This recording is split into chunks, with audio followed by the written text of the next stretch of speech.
Good afternoon, everyone. Good afternoon. Good afternoon. Good afternoon.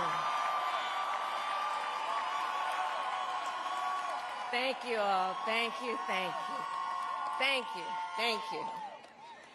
So let me say, and I love you back. And I love you back. So let me say, my heart is full today.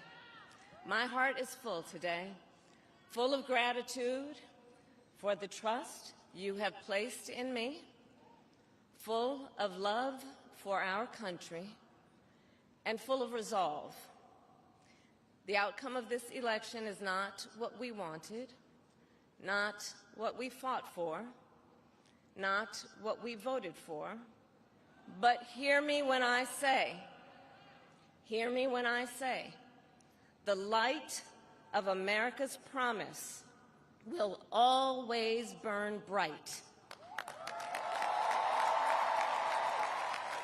As long as we never give up and as long as we keep fighting.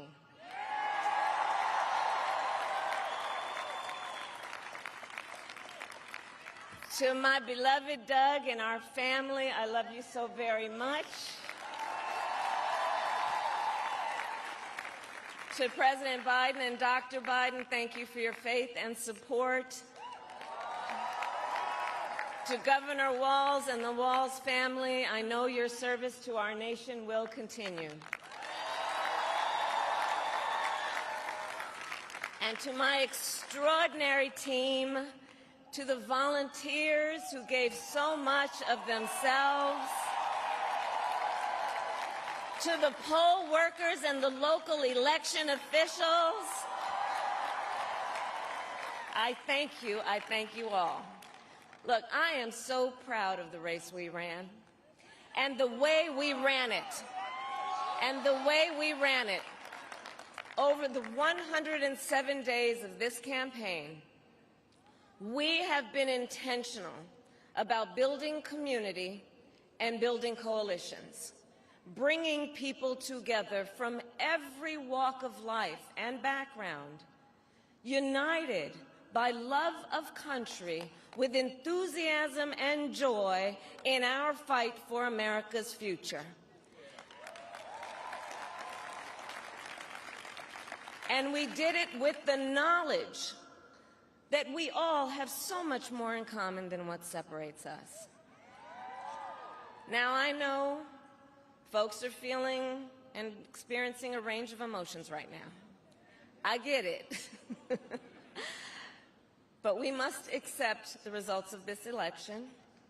Earlier today, I spoke with President-elect Trump and congratulated him on his victory.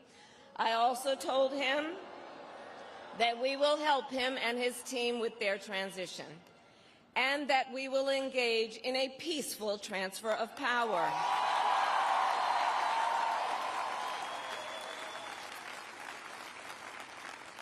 A fundamental principle of American democracy is that when we lose an election, we accept the results. That principle, as much as any other, distinguishes democracy from monarchy or tyranny, and anyone who seeks the public trust must honor it. At the same time, in our nation, we owe loyalty not to a president or a party, but to the Constitution of the United States.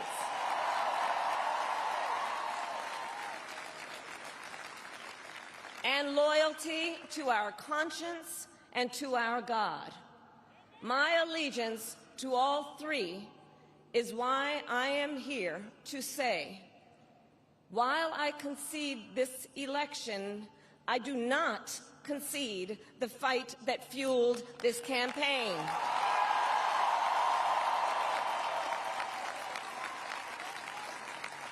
The fight for freedom, for opportunity, for fairness, and the dignity of all people, a fight for the ideals at the heart of our nation, the ideals that reflect America at our best.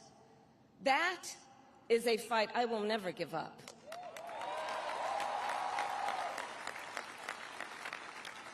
I will never give up the fight for a future where Americans can pursue their dreams, ambitions, and aspirations, where the women of America have the freedom to make decisions about their own body and not have their government telling them what to do. We will never give up the fight to protect our schools and our streets from gun violence. And America, we will never give up the fight for our democracy, for the rule of law, for equal justice, and for the sacred idea that every one of us, no matter who we are or where we start out, has certain fundamental rights and freedoms that must be respected and upheld.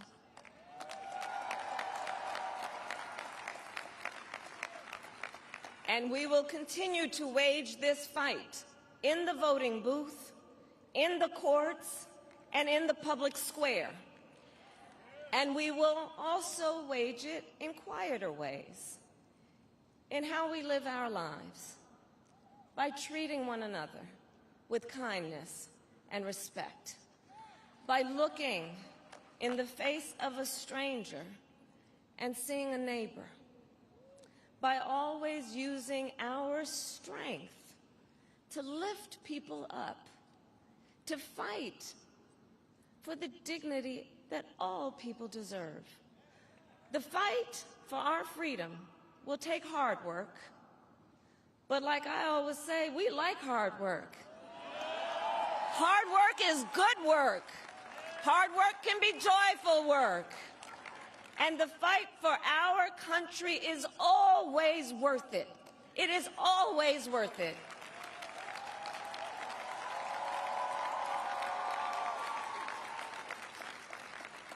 To the young people who are watching, it is... I love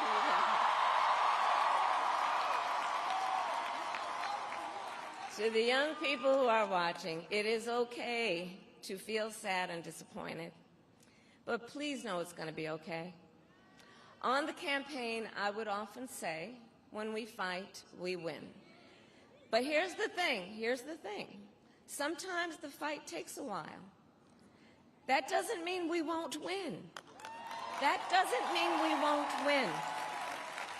The important thing is don't ever give up. Don't ever give up. Don't ever stop trying to make the world a better place. You have power. You have power.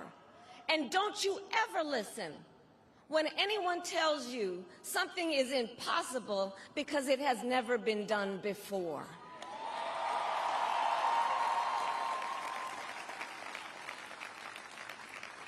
You have the capacity to do extraordinary good in the world. And so to everyone who is watching, do not despair. This is not a time to throw up our hands. This is a time to roll up our sleeves. This is a time to organize, to mobilize, and to stay engaged for the sake of freedom and justice and the future that we all know we can build together. Look, many of you know I started out as a prosecutor, and throughout my career I saw people at some of the worst times in their lives, people who had suffered great harm and great pain, and yet found within themselves the strength and the courage and the resolve to take the stand, to take a stand, to fight for justice, to fight for themselves, to fight for others, So let their courage be our inspiration. Let their determination be our charge. And I'll close with this. There's an adage an historian once called a law of history, true of every society across the ages. The adage is, only when it is dark enough can you see the stars. I know many people feel like we are entering a dark time, but for the benefit of us all, I hope that is not the case. But here's the thing, America, if it is, let us fill the sky with the light of a brilliant, brilliant billion of stars. The light of optimism, of faith, of truth, and service.